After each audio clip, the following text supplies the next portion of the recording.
Hello everyone, स्वागत है एक बार फिर से हमारे नए वीडियो में। गाइज आज का भी जो सब्जेक्ट आप देख पा रहे हैं ये सब्जेक्ट वर्ब और कंकार्ड का एक टॉपिक है जिस पे हम बातचीत करेंगे। लेकिन याद रखिएगा, सच में आज हम इस वीडियो के माध्यम से सीखेंगे कि जो इट हमारा है इसका जो नॉर्मली मीनिंग होता है वह होता है यह, लेकिन आज हम इसका प्रयोग करेंगे इंट्रोडक्टरी वर्ड के रूप में। और जहाँ पे इसका मीनिंग यह नहीं निकलता है, यह एक इंट्रोडक्टरी वर्ड के रूप में होता है। तो इसी वीडियो में आपको ये क्लियर भी हो जाएगा कि इंट्रोडक्टरी वर्ड आखिर कैसे इट को माना जाता है, ठीक है ना।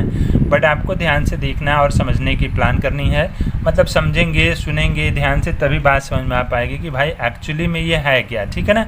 तो आइए ज़रा सा आगे बढ़ते हैं और कुछ रूल्स हैं यहाँ पे, इसको ज़रा सा पढ़ लेते हैं, क्योंकि रूल्स जब तक नहीं पढ़ेंगे भाई बात समझ में नहीं आ पाएगी। रूल्स को पढ़ेंगे और साथ में उसके अनुसार आप चलने का प्रयास करेंगे, तभी जा कर के आपको ये बात समझ में आ पाएगी, ठीक है ना। तो आइए यहाँ पे देखते हैं रूल्स क्या लिखा है। रूल में लिखा है कि जब इट का प्रयोग इंट्रोडक्टरी सब्जेक्ट के रूप में किसी सेंटेंस में अगर होता है तो इसके साथ हमेशा जो है हम सिंगुलर वर्ब का प्रयोग करते हैं, ठीक है ना। न कि इसके साथ में, न कि इसके बाद प्रयोग किए गए नाउन या फिर प्रोनाउन के नंबर या पर्सन के अनुसार किया जाता है, ठीक है ना। बात समझ में आ गई, बिल्कुल आसान सी बात है।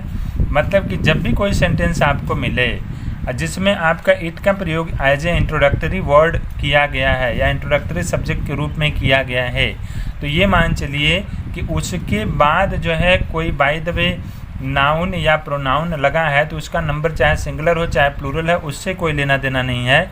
जबकि हम हमेशा इट के बाद हमेशा सिंगुलर वर्ब का ही प्रयोग करेंगे। अब यह जो इट है वह इंट्रोडक्टरी वर्ड के रूप में कैसे काम करता है, क्योंकि इसका मीनिंग जो होता है वह यह भी होता है, लेकिन यहाँ पे इंट्रोडक्टरी वर्ड की बात है। तो ज़रा सा आगे देखते हैं एग्जाम्पल, और एग्जाम्पल के माध्यम से आप अच्छी तरह से समझ चुके होंगे आराम से कि आखिर जो इट हमारा है वह इंट्रोडक्टरी वर्ड कैसे है, ठीक है ना। तो यहाँ पे देखिए बहुत सारा एग्जाम्पल हमने लिया हुआ है। तो एग्जाम्पल नंबर 1 में आप देखेंगे कि कहा जा रहा है इट इज़ रेनिंग, है ना।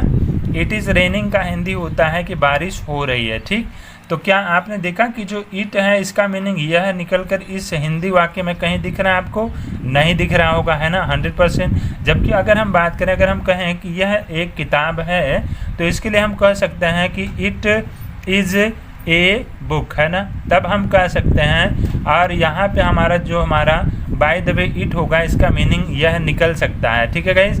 लेकिन यहाँ पे इट का कोई मीनिंग नहीं है, मतलब इस सेंटेंस में हमारा इट जो है वह एक इंट्रोडक्टरी सब्जेक्ट के रूप में काम कर रहा है। बात समझ में आ रही है। तो उसके बाद में हम आगे बढ़ेंगे और भी एग्जाम्पल यहाँ पे देख सकते हैं, जैसे it is I who I am teaching her, है ना। It is I who I am teaching her, by the way simple सी बात है। इसमें भी आप देखेंगे तो हु के पहले जो हमारा है आई एक ओवरऑल सब्जेक्ट लिखा हुआ है ना, लेकिन हु के पहले प्रयोग किए गए प्रोनाउन या नाउन से हमसे ये नहीं लेना देना है कि हु के पहले जो इज लगेगा या आर लगेगा, है ना। हमेशा हमको ध्यान देना है कि इट अगर इंट्रोडक्टरी वर्ड के रूप में काम कर रहा है तो इसके साथ में हमेशा क्या लगाएंगे, हम सिंगुलर वर्ब का प्रयोग करेंगे, चाहे कोई भी सेंटेंस हो। बात समझ में आ रही है। जैसे आप दूसरे सेंटेंस में भी आप यहाँ देख सकते हैं कि यहाँ पे जो हमारा एक प्रोनाउन है वी का प्रयोग किया गया है ना।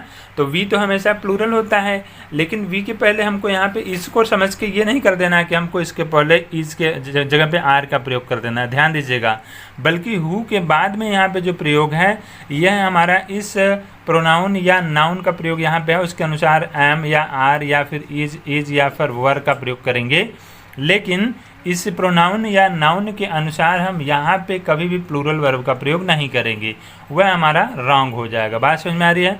तो इस तरह से गाइस हम समझ सकते हैं कि कोई भी सेंटेंस हो उसमें अगर इंट्रोडक्टरी वर्ड के रूप में इट का प्रयोग किया गया है तो उसके साथ में हमेशा हम सिंगुलर वर्ब का ही प्रयोग करेंगे, चाहे it is we who are helping them, चाहे it is he who is playing with him, चाहे it is she who is singing there, चाहे it is they who were playing game. कहने का मतलब कोई भी सेंटेंस हो उसमें अगर इट का प्रयोग आपका ओवरऑल इंट्रोडक्टरी सब्जेक्ट के रूप में काम कर रहा है तो जाहिर सी बात है कि इसके साथ में हमेशा हम सिंगुलर वर्ब का ही प्रयोग करेंगे। और यही सही होगा, चाहे आप किसी क्लास में पढ़ रहे हो, कंपटीशन में की तैयारी कर रहे हो, यह आपके लिए 100% श्योर है। और इससे आप एकदम घबराएं ना, परेशान ना हो, कोई भी पूछेगा आप आराम से इसका आंसर दे सकते हैं, कोई भी गलत नहीं काट सकता है। तो इस तरह से गाइज आज की इस वीडियो में हमने इसके बारे में बातचीत किया। और ध्यान दीजिएगा कि इस चैनल पे आपको बराबर इसी तरह के ग्रामर की जानकारियाँ मिलती रहेंगी।